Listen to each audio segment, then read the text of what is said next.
If you took the wealth of Elon Musk, Jeff Bezos, and Bill Gates combined, you would still be poor compared to the man we are talking about today.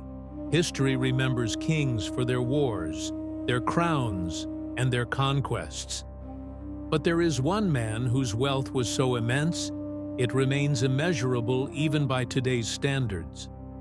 Imagine a journey across the Sahara with 60,000 men, each carrying bars of solid gold. This wasn't a military invasion. This was the pilgrimage of Mansa Musa, the emperor of Mali.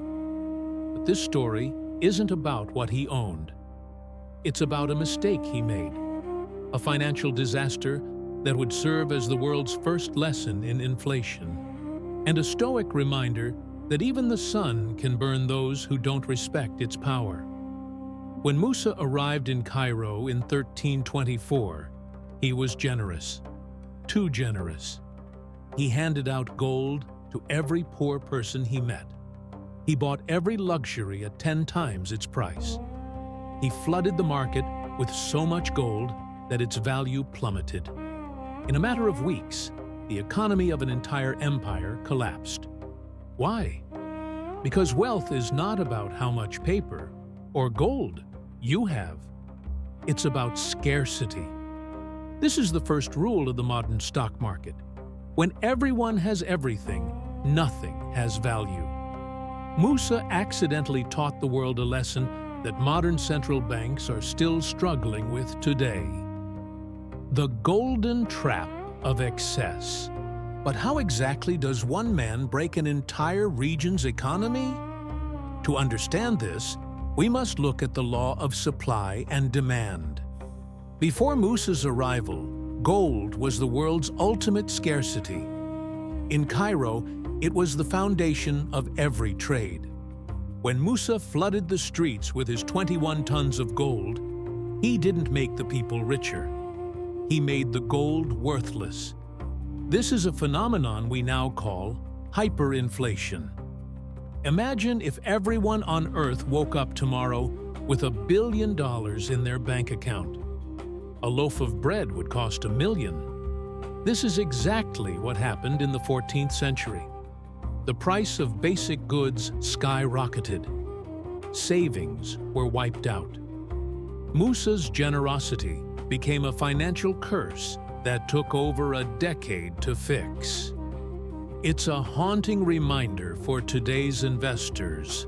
Printing money or gold without underlying productivity is a recipe for disaster. Seeing the chaos he left behind, Mansa Musa did something no other conqueror had done. He began to realize that physical gold is fragile.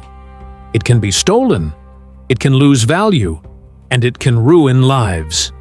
He turned his eyes toward a different kind of wealth, the Stoic ideal of internal gold. On his return journey, he began recruiting the greatest minds of the Islamic world. He brought back al-Sahili, a legendary architect, and thousands of books. He transformed Timbuktu from a dusty trading post into a global sanctuary of knowledge. He adopted a mindset similar to the Stoics of Rome.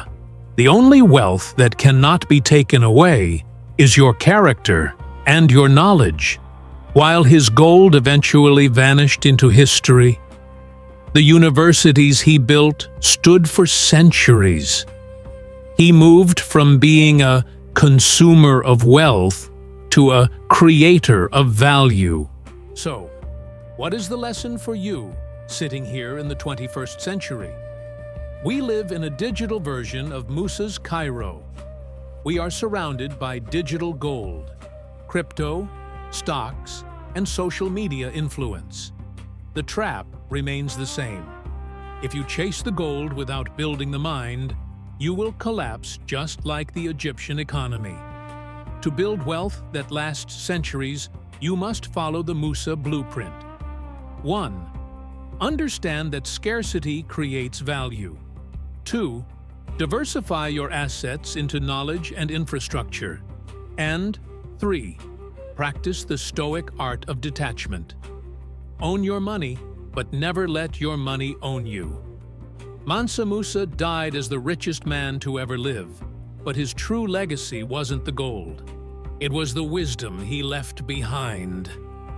The question is, what are you building today?